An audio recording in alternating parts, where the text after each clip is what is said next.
Kita sampai pada fasal yang ke-13. Ini fasal penting sekali, saudara-saudariku. Tanpa fasal ini, tanpa bab ini, maka sholat seseorang tidak sah secara fikih dan tidak diterima di sisi Allah. Bang Dik, beranikah masuk masjid kalau lagi junub? Ya. Bang Ronald, beranikah sholat kalau belum wudu? Bang Iwan, beranikah takbir kalau tadi pakai celananya kena najis? Berani nggak? Masa lalu ya, masa lalu. Dulu pas berdiri langsung tembak gitu ya. Habis itu langsung sholat, masih sholat. Jadi jangankan masuk ke hadirat Allah, kita memasuki masjid itu gak suci, gak bersih, kita gak merasa pantas. Benar gak? Coba tanya kepada saudara-saudari kita yang perempuan atau istri kita, betahkah dia duduk di masjid dalam keadaan masih kotor, masih belum mandi junub atau belum mandi suci hadas besar? Mereka gak betah. Masjid itu bangunan, itu menurut ahli zahir. Tapi secara batiniah, Masjid Baitullah itu ulama sepakat mengatakan qalbul mu'min Baitullah. Qalbu orang beriman, percaya kepadanya, itu Baitullah adalah rumah tempat menyebut namanya. Jadi di mana kita nyebut nama? Bukan di lisan-lisannya hanya menerjemah. Allahu Akbar itu hanya menerjemah. Jika di qalbu ini itulah rasa keagungan Allah, maka diterjemahkan lisan Allahu Akbar. Nah, untuk masuk ke alam qalbu itu, Baitullah yang bernama qalbu itu mesti juga bersuci dari hadasnya qalbu. Hadas qalbu berkait dengan nafs jiwa. Nah, kalau fikih, sholat tidak sah jika kita berhadas dan bernajis. Coba diingetin, ada berapa? Kita berhadas dan bernajis. Hadas ada dua. Hadas yang besar, contohnya apa? Lo beda itu Bang Dik. Buang air besar dengan hadas besar beda. Hadas besar itu Bang Dik habis malam pertama, nah itu hadas besar. Ya itu hadas besar namanya. Kalau buang air kecil, buang air besar itu hadas kecil. Hadas kecil. Yang Bang dikeluarkan itu dalam buang air itu namanya najis. Maka kalau najis nempel di badan, cukup dibersihkan tempat yang najis, wudunya tidak usah diulang. Tapi kalau kita mengeluarkan hadas, maka wajib mengulangi wudu. Paham situ? Nah, sama di kolbu ini juga ada hadas kolbu, ada najis kolbu. Ya. Hadas kolbu yang dia bersumber dari hijab zulmaniyah, hijab kegelapan. Sedangkan najis kolbu, sifat-sifat yang muncul dari kegelapan jiwa. Jiwa itu suka keras kepala, jiwa itu sombong, emosinya besar, nafsunya besar, syahwatnya besar, egonya besar. Itu dari najisnya jiwa, itu kenajisan. Apabila dua hal ini ada, maka seseorang tidak akan dapat merasakan Baitullah qalbu. Baitullah qalbu gak mungkin. Ya, oleh karenanya apik sekali Syekh Abdul Qadir Jilani qaddasallahu sirrahu mengatakan, bersuci itu ada dua, bersuci zahir, bersuci batin. Kalau tubuh yang kotor dimandikan, dibersihkan pakai air, ada 7 jenis air. Nah, nanti kita ngaji khusus Biasfi. Ini pakar fikih dan juga pakar hadis. Tadi mau pakar semuanya, ilmu kalam juga. Ya, tasawuf juga, suka-suka dia lah itu. Pernah memberikan ta'liq terhadap satu matan fikih dalam bahasa Arab, bahwa ada jenis-jenis air, ya. Ada 7 macam air. Cara gampang menghafalkan itu mulai dari laut, air laut, nguap, air uap. Oke. Terus turun jadi hujan, air, hujan berapa tuh? Nah, kalau turunnya di gunung nanti jadi air mata mata ngalir di sungai jadi air. Oke. Terus masuk meresap ke tanah jadi air sumur. Di tempat yang sana itu ketika hujan airnya belum berhasil cair, jadi turunnya salju, tambah air salju pas 7.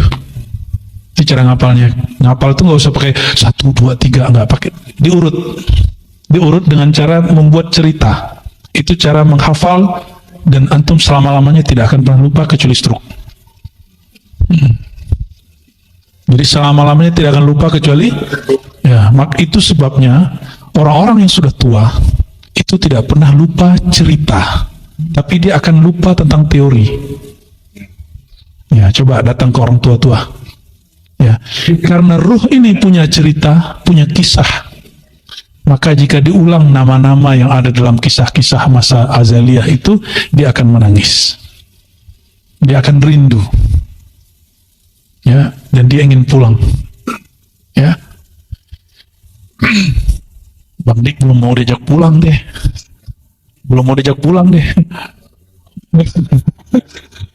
Bersuci yang zahir tahsul bima syariah, didapatkan dengan air yang sesuai dengan air dalam ilmu fikih, ilmu syariat. Tadi yang 7 itu ya. Berarti air ini masuk gak? Sirup nggak masuk. Ini masuk? Nggak masuk. Ya, ini diminum, bukan untuk bersuci. Nah, kebanyakan orang sama, untuk kolbunya, harusnya untuk menyucikan kolbunya dia pakai untuk minum kolbunya, gitu ya. Maksudnya salah pasang ilmu, karena berilmu tidak bersanad. Emang mahal bersanad itu, karena egonya harus dihancurkan dulu. Tapi kalau sudah hancur, nikmatnya bukan main. Ya. Lalu beliau mengatakan taharatul batin, taharah bersuci yang kedua, suci batin, suci kolbu, suci ruh. Bagaimana caranya? Yang pertama pakai apa? Bima it-taubah. Nah, inilah yang ditanyakan oleh Beliau Domi dari beberapa hari yang lalu. Tawadda bima il-ghaib in kunta dhatas sir. Berwudulah engkau dengan air kegaiban jika engkau mempunyai sir rahasia. Ya.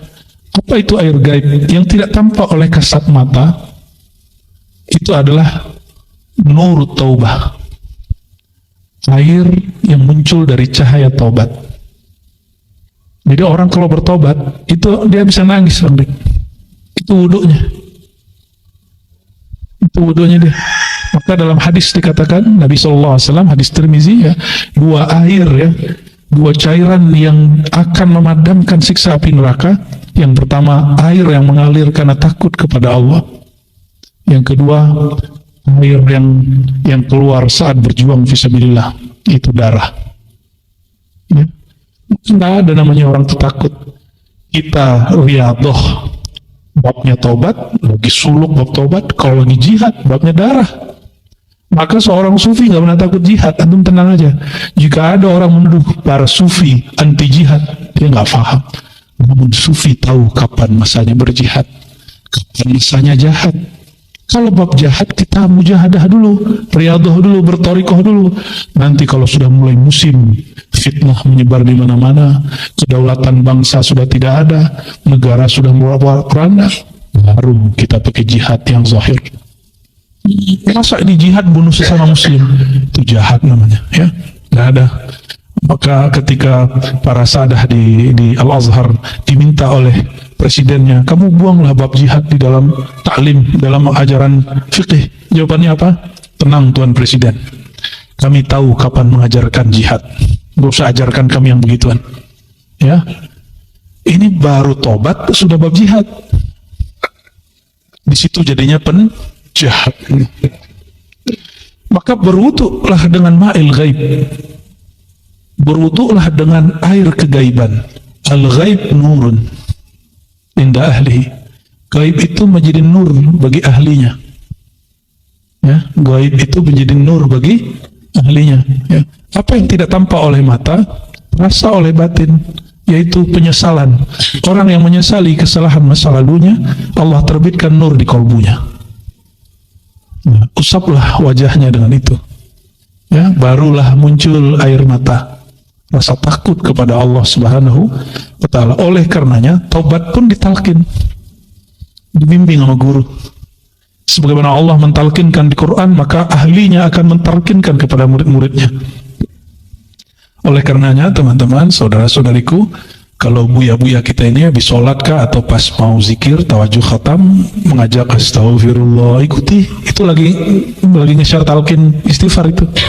Yang ditalkinkan tidak hanya kalimatullah, yang ditalkinkan juga istighfarnya, ya.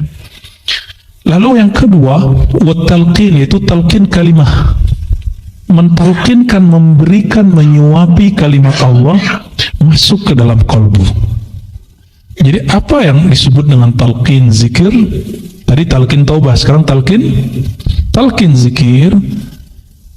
Karena di dalam diri kita ada ar-ruh al-qudsi, ya, ada ar-ruh as-sultani, yang di dalamnya ada bidarut tauhid, ada benih-benih ketauhidan yang Allah sisakan di dalamnya, benih-benih memori. Ruh ini pernah berjumpa dengan Allah Ta'ala, maka benih ini ditanamkan kembali oleh guru, diambil dan dibersihkan dengan istighfar, lalu ditajam.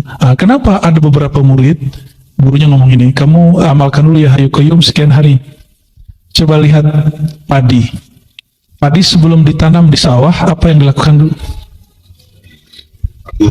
Tandur. Apa tuh bahasa Indonesianya apa? Bukan, itu mah tanahnya, padinya disemai dulu. Bukan, yang waktu itu masih banyak satu tumpuk, itu diapain namanya? Benihnya disemai. Benihnya disemai dulu sehingga tumbuh sekira sejengkal, ya. Lalu diambil atu-atu. Talqin itu kalau menyebar benih itu langsung Allah, ya, kecuali kolbunya sudah mati. Maka barulah dikatakan dalam surah Al-Fatihah, yadullah fawqa aydihim, tangan Allah di atas tangan mereka. Jadi dalam waktu sekejap itu, walaupun di dunia nyata bentuknya cuma 1, 2, 3 menit, tapi sudah disemai sesaat, dia akan tumbuhnya pakai sholawat, karena 1 sholawat sama dengan 10. Maka itu rahasianya kenapa guru ulang lagi sholawat. Kenapa? Itu bijinya belum tumbuh, benihnya belum tumbuh, belum minimal sejengkal begini, udah jadi kayak bentuk rumput, baru diambil ditancapin. Itu namanya talqin. Paham? Ya. Lalu apa faedahnya tadi? Setelah disemai, kenapa kemudian butuh waktu sekian hari? Ada rahasianya. Tadi ya Pak, digemburin. Ranah tempat mau nanam kalimat Allah itu mesti dia gembur, nggak boleh dia keras. Kalau dia keras, ditancapin, dia tumbuh tapi tidak berbuah, dia tumbuh tapi tidak subur. Jadi jangan ngeyel bilang saya udah talqin kemarin di Torikot Ono, saya mau talqin lagi di sini. Kamu ngatur-ngatur mursyid, jadi mursyid aja sendiri, ya. Keberhasilan orang bertaharuf batin itu bukan ditentukan murid, ditentukan oleh Allah Subhanahu wa Ta'ala, dan para guru dapat izin dengan basirohnya untuk menguji si murid. Saya kemarin sudah nangis di sana, sudah bergetar. Urusannya apa? Ente bergetar nangis, bisa jadi kejepit kakinya, bisa jadi karena hidupnya lagi susah, bisa jadi kalau lagi dirundung masalah. Nah, ada beda mursyid, beda gaya, beda pengalamannya. Oleh karena itu, betul ada mursyid yang Allah izinkan memendekkan waktu, memanjangkan masa. Maka waktu sekejap itu bisa dipanjangkan, waktu yang panjang bisa jadi pendek. Tapi dia harus wali kutub, Bang Dik, bukan kutu kupret. Ya, dia harus wali yang terhubung dengan Allah yang maha menggerakkan waktu. Maka bersama dia kita sudah sehari semalam mungkin, atau 2 hari 2 malam rasanya sebentar, mungkin sudah bertahun-tahun rasanya sebentar.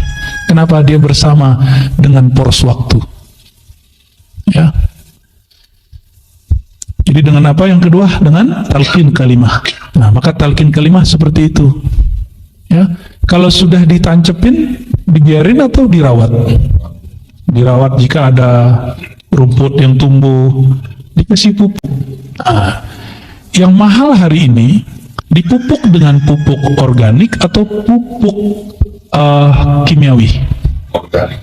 Tapi yang cepat tumbuh yang mana? Namun yang mahal yang mana? Organik. Nah, ini orang-orang organik ini. Orang-orang organik itu. Ya. Kalau situ orang kimiawi. Jadi lama, nggak langsung keluar izin wakil talqin jadi khalifah, jadi mursyidnya nggak langsung keluar, mesti berproses dulu. Bukan karena dia pinter langsung jadi wakil talqin, enggak. Karena dia alim, pinter hadis, pinter hadas, langsung kemudian diangkat jadi mursyid, enggak semudah itu. Mesti dipupuk secara organik, secara alamiah. Ya. Karena sudah alami, maka tumbuhnya dia sabar tumbuhnya. Coba petani itu sabar nggak? Sabar dia. Maka guru itu mesti sabar. Jadi guru itu mesti orang paling sabar. Kadang-kadang lagi asik udah bagus, tahu-tahu tikus masuk. Tahu-tahu musim hujan, siput apa namanya? Keong gerogotin. Si guru ngelihat, oh harus dibersihin. Itu namanya ditalkin ulang, ditobatkan ulang. Yo, diambil muridnya sama gurunya. Maka jadi guru, jadi mursyid itu lebih ribet dari jadi orang tua. Antum jadi orang tua paling doain sukses anak 1, 2, 3. Anak Bang Dik berapa? 7 doang. Murid itu banyak, gurunya 1. Makanya diribat gurunya banyak. Karena muridnya sudah mulai banyak. Jadi megangnya bareng-bareng. Kita manhaji. Jadi kemursidan di sini tuh manhaj.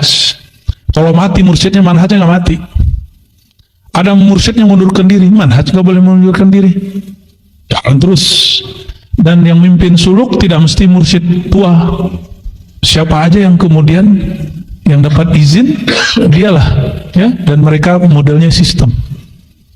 Masa kita kalah dengan perusahaan-perusahaan dunia, dengan yayasan-yayasan dunia, dengan pergerakan-pergerakan yang sifatnya materi. Kita juga harus punya manajemen bagus untuk bab rohani.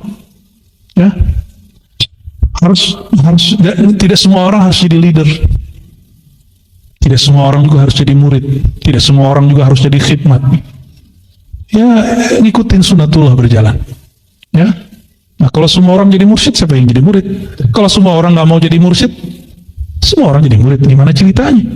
Maka ini kita tunggu apa yang Allah mau buat, bukan yang kita mau, tapi yang Allah mau. Ya. Wa tasfiyah, talqin dan tasfiyah. Tasfiyah itu, jadi setelah apa beda taubat bersuci dengan tasfiyah? Tasfiyah itu gini. Sebulan pertama atau 2 bulan pertama setelah ditanam pasti muncul rumput-rumput liar. Rumput liarnya bersihin, itu namanya tasfiyah. Paham? Ya, dia sudah tumbuh. Kalau tazkiyah semuanya dibabat dari awal. Kalau ini sudah namanya tasfiyah. Tasfiyah itu membuat dia bening. Dia sudah bagus tapi dibikin lebih bagus, itu namanya tasfiyah. Lalu setelah tasfiyah apalagi biar? Suluk thariq, mesti dia menempuh thariqah. Maka thariqah ini ada orang yang dia thariqahnya thariqat khalwat. Khalwat itu dia menyepi. Ada yang jalwat, dia di keramaian. Dan dua-dua ini fasilitas dari Allah, tidak boleh melebih-lebihkan salah satunya. Saya tidak ridho jika ada antum nanti ngomong ini thariqat aneh mah, thariqat keramaian, jalwat, mengingat Allah dalam keramaian. Apa itu suluk-suluk itu? Ya, suluk-suluk itu thariqah nyepi-nyepi, diem-diem, ngapain nggak level? Jangan begitu.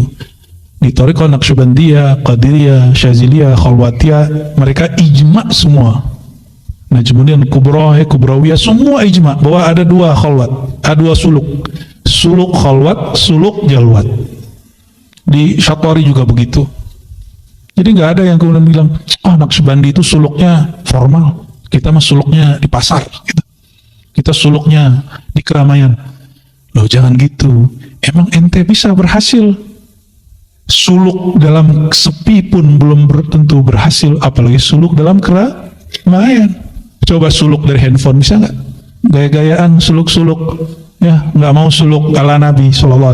Coba perhatikan, baginda Nabi Muhammad SAW, Nabi bukan? Nabi ya, penutup para Nabi dan Rasul, 10 hari terakhir masih khalwat, masih itikaf. Jadi khalwat itu adalah itikafnya Nabi Muhammad SAW, ya. Maka ayuhal ikhwah, jadi mungkin yang sudah diangkat jadi khalifah, wakil talqin, jadi muqaddam, kalau sudah diangkat bukan berarti suluknya selesai, suluknya lanjut. Suluknya lanjut. Itu namanya tariq suluk. Ya, suluk tariq, menempuh. Suluk artinya menempuh, tariq artinya jalan. Fa idza intaqada wudu syariah, apabila batal wudu syariat, maka mesti diulang wudunya. Kalau ketempelan najis, cukup bersihin najisnya. Sama jika kolbu itu ya rusak dari dalam, maka mesti tobat besar lagi. Maka apa perbedaan istighfar dengan tobat? Jika kotornya dari di dalam kolbunya mulai mengeras, maka dia pakai tobat nasuha. Jika munculnya dari nafsiyah, dia cukup dengan istighfar. Maka istighfar dan tobat berlainan, ya. Istighfar dan tobat berlainan. Bahkan ada teknik lain, ya. Dalam banyak hadis kita menemukan bahwa Nabi SAW mengatakan, siapa yang baca zikir ini 100 kali, Allah ampuni dosanya. Ya, siapa yang puasa Ramadan imanan wa ihtisaban, diampuni dosa-dosanya. Itu tanpa istighfar dan tanpa tobat, ya. Ilustrasinya apa? Coba teman-teman, kalau gelasnya kotor cuma karena kotor bekas air putih, itu cukup dikasih air keran, dia bersih nggak? Tapi kalau ini pakai kena kopi itu berkarat ya, apa dia hitamnya, dia ada pekatnya, dia mesti digosok. Jadi kalau cukup disiram air, itu namanya karena berkah wirid pagi sore yang dari nafsiyah hanyut, bersih. Tapi jika dia sudah berkarat, mesti ditaubatkan. Itu perbedaannya. Oleh karenanya, teman-teman, saya mau tanya, antum mungkin bayangin istighfar itu kayaknya menegangkan. Ana mau tanya, kalau badan kotor mandi itu asik nggak? Asik nggak? Seger nggak? Oleh karenanya, at-taubatu fiha lazzah. Di dalam tobat itu ada kenikmatan yang luar biasa. Wafil istighfar ni'mah. Di dalam istighfar itu ada nikmat yang luar biasa. Ya, kalau anak kecil bisa mandi sendiri, itu sebabnya antum ditalkinkan taubat dan istighfarnya. Jadi tifilnya baru tifil ma'ani, masih kecil. Maka dibimbing dulu karena rohaniyahnya belum dewasa, dibimbing satu-satu, dimandiin. Maka dikatakan dulu awal-awal kita bangun ribat ini, kalau istighfar gini, Astaghfirullahaladzim, ya Allah ampuni kami dari dosa mata, dosa telinga, atau kita bacain, ya. Kenapa? Kayak mandiin anak kecil. Itu anak saya, ya, yang Helen, kalau dia sudah kotor badannya, dia setiap kotor selalu minta dimandiin, dan bagi dia mandi itu asik. Padahal masih kecil, baru 2 tahun. Itu anak kecil, ya. Pada senang mandi nggak? Ya. Kalau lagi badannya kotor, senang mandi. Mandi itu bisa dengan air putih, air sejuk, bisa dengan air hangat. Nah, itu namanya thariqah. Dihajar pakai kalimah yang mana nih? Ya, dengan yang hot atau dengan yang lembut.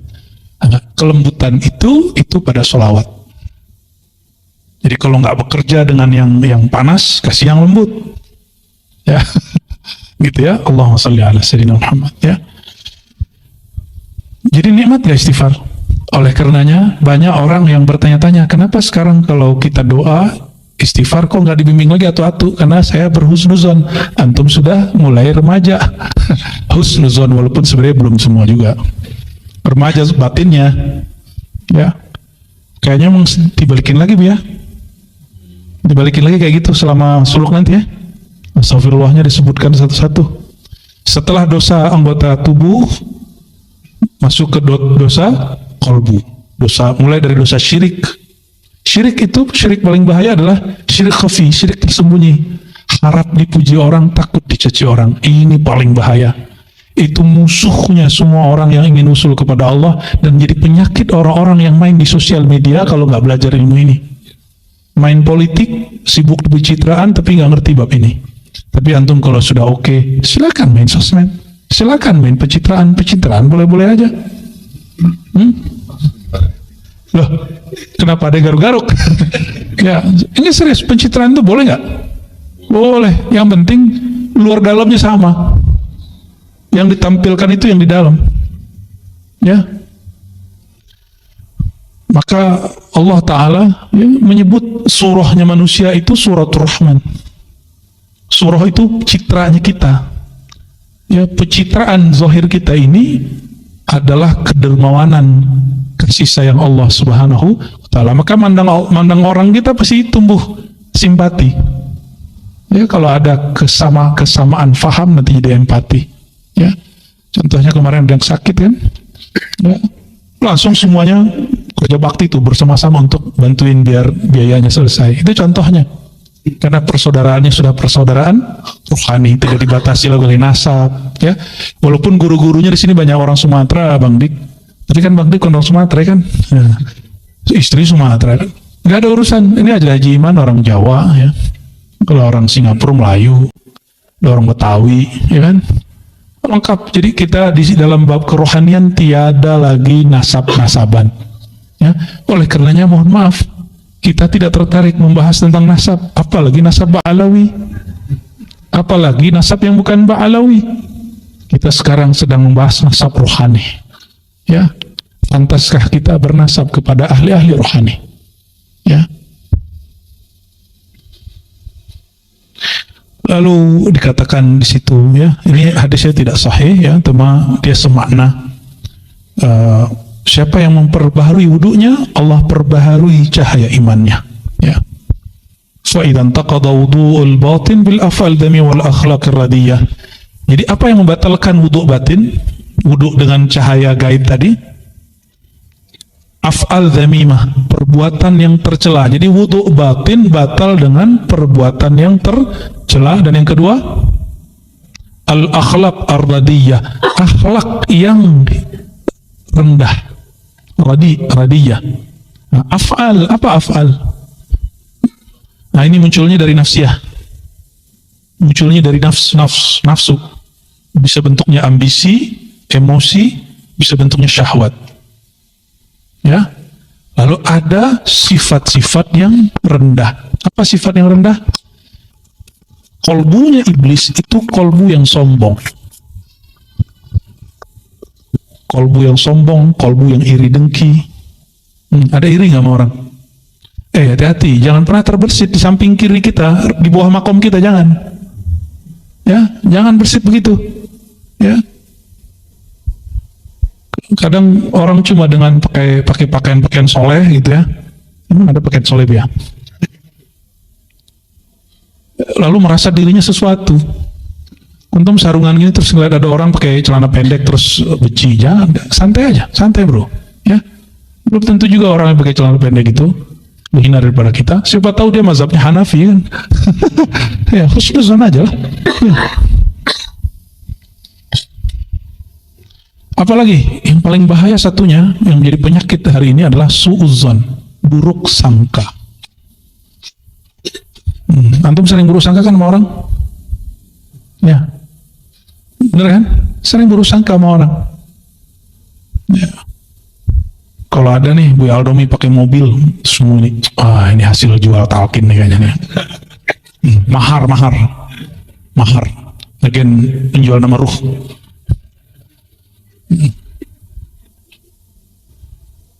Serius dia. Iya cerita lama. Atau begini, guru kita sudah berubah, dia sudah nggak zuhud. Ya, sudah berubah deh. Jadi dia lebih sedang gurunya merana daripada gurunya Tentunya enak. Kalau dia pakai yang bagus-bagus nggak apa-apa. Itu wajar, ani murid. Ya, kalau guru kan nggak wajar ya. Justru dibalik, antum kalau pergi ke Sudan, di Sudan itu nggak boleh punya harta banyak kecuali musyrik. Murid nggak boleh, karena murid dianggap masih belum dapat memilah-milih antara cinta dunia dan cinta akhirat. Tapi itu jadi modus belakangan. Nah, kita nggak masuk begitu. Bagi kita, udah lihat segala sesuatu milik Allah, ambil yang halal, nikmati yang halal. Mau sedikit banyak itu urusan antum, yang penting jangan masuk ke dalam kolbu. Masalah milih kaya miskin itu masalah rajin jemput apa bukan. Ya, kitanya jarang jemput terus bilang lagi zuhud, ente pemalas namanya ya.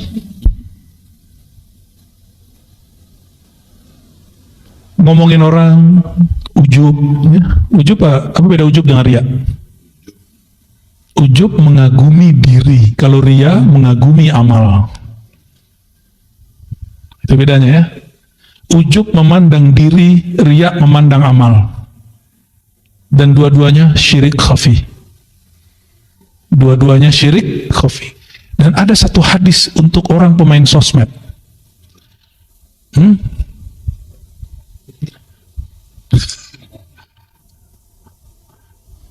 Wa man samma'a samma'ahullah. Terjemahan enaknya apa tuh Bia? Siapa yang suka pamer tentang kebaikan dirinya, Allah akan pamerkan keburukannya. Ya? Oleh karenanya, ikhwafillah, itu terjemahan biasa. Tapi kalau kami menerjemahkan kayak begitu, wa man samma'a khairan aw syarran. Siapa yang mempublish baik itu buruk ataupun baik, sama. Cuma dia memandang dirinya binana ala ru'yati nafsihi, karena dia memandang decak kagum kepada dirinya, bukan memandang dirinya sebagai hamba Allah, bukan memandang dirinya sebagai hamba yang diberi nikmat oleh Allah. Maka orang begini akan dihinakan oleh Allah Subhanahu wa ta'ala ya. Oleh karenanya ayyuhal ikhwah, saudara-saudariku, gak usah menampilkan hal-hal yang perfect di sosial media. Kita ini ala kadarnya aja ya. Bukan berarti kita yang ngaji sirul asrar ini orang-orang suci ya. Sepakat ya. Kita setiap hari tobat. Kami tiap hari tobat, tiap hari mandi tobat. Karena memandang diri kami ini hina ya. Bahkan kita kalau bikin-bikin tiap hari, kita ini gak pantas ngaji kita begini. Cuma kalau ngomong begitu, itu namanya putus asa. Sedangkan Allah mengatakan jangan terlalu berputus asa. Bukankah Al-Quran lebih mulia dari Sirul Asrar? Kenapa Quran dibaca, Sirul Asrar nggak boleh dibaca? Ya, siapa yang bikin kaidah begitu? Pasti syaitan bertubuh manusia. Jika wudhu kita batal, karena wudhu yang zahir diperbaharui dengan air yang zahir. Ada tekniknya wudhu, dimulai dari kaki apa kepala? Apa dari muka? Apa dari tangan? Tangan itu bukan rukun. Rukun pertamanya apa? Muka, wajah dulu. Maka wudhu itu ketika berwudhu, bersihkan wajah kolbumu dulu. Yang menatap kepada Allah itu wajah kolbu. Bersihkan dulu itu, baru kemudian bagian yang lain dalam diri. Ya, maka ketika kita menyuci muka, katakan, ya Rabb, wajah ini hina, tidak pantas engkau tatap. Tapi izinkan aku ditatap dan menatap. Ya hati aja, nggak usah pakai lagi wudhu terus angkat tangannya kapan selesainya. Itu dalam hati. Nah, ini yang disalahfahami dari kitab Ihya Ulumuddin dan karya-karya Syekh Abdul Qadir Jilani. Beliau mengajarkan doa setiap rukun-rukun wudhu, lalu dikira orang itu bacaan harfiah, dibaca secara literal. Bukan, itu dibaca secara ma'nawi. Itulah yang disebut berwudu dengan ma'il ghaib. In kunta dzatus sir. Jika engkau betul-betul diberikan rahasia dan punya rahasia, dan memang kita sebenarnya ada rahasia itu. Sirullah itu ada dalam diri. Punya sir nggak di kolbunya? Ada, cuma sadar apa enggak, itu aja. Karena kita punya rahasia di kolbu, rahasia dalam jiwa, rahasia dalam diri. Sebenarnya semua kita diizinkan Allah nanti untuk berwudu secara rohani. Ya, satu paket dengan wudu zahirnya. Oke, sahkah wudu? Sahkah sholat tanpa wudu? Maka sah terimakah sholat tanpa wudu rohani? Ya, ahli fikih hanya mengajarkan, mohon maaf, ahli fikih sekarang kata Imam Ghazali hanya mengajarkan fikih zahir. Tapi ahli fikih zaman salafus saleh mengajarkan fikih zahir dan batin. Hari ini kalau orang mau sholat, dia hanya memikirkan wudu yang zahir, tapi tidak mempersiapkan wudu batin. Oleh karenanya zahir sholatnya sah, batin sholatnya tidak diterima oleh Allah SWT. Tempatnya udah bagus, wadahnya udah bagus, ketika dipersembahkan kepada Allah ternyata rasanya tidak enak, dibuang lagi, dibalikin lagi, dicuekin. Ya, maka di bagian ujung ya, dikatakan oleh beliau, jika wudu batinnya rusak, maka kembali lagi bertaubat, berinabat, beristighfar. Kembali lagi. Oleh karenanya inilah yang disebut Allahumma ja'alni minat tawabin wa ja'alni minal mutatahhirin. Kenapa Allah dahulukan oleh lisan Rasulullah setelah wudu berdoa menjadi ahli taubat dulu, bukan bersuci dahulu? Ini yang disebut bersuci dengan ma'il ghaib. Ya, inilah dalil. Maka kalam Imam Junaid atau Abu Yazid itu bukan kalam-kalam batiniyah, tapi itu kalam Imam Ahlus Sunnah wal Jamaah dalam ilmu kerohanian. Ya, dalilnya tadi, doanya itu. Antum doa nggak habis wudu? Nggak lupa ya. Allahumma ja'alni, syahadat dulu, syahadu la ilaha illallah syahadu Rasulullah. Ya, Allahumma ja'alni minat tawabin. Ya Allah, jadikan aku orang-orang yang suka bertaubat. Taubat hal-hal yang batinnya, ya, baru mutatahhirin, bersuci dari yang zahir. Oke, lalu beliau mengatakan, ya, dan sebaiknya seorang yang mengenal Allah menjaga taubatnya dari perusak taubat, ya, sehingga sholatnya sempurna, ya. Wudu zahirnya itu terbatas, sholat zahir juga terbatas. Kalau wudu batin tidak terbatas. Ya, kalau sholat berapa kali minimal sehari? 5. Kalau sholat batin, awal sholat batin adalah awal sholat zahir dan tidak ada selesainya sampai sekarang. Ya, jadi ketika ada sahabat saya mengatakan, saya kalau selesai assalamualaikum tuh kayak merasa jauh dari Allah. Loh, kok begitu? Nah, justru orang-orang yang kenal Allah baca assalamualaikum itu melanjutkan sholatnya yang tadi hanya zahir, lanjut sholat batin. Apa sholat batin? Zikir khafi dan merasa dipandang oleh Allah yang maha zahir dan batin. Wallahu alam bissawab.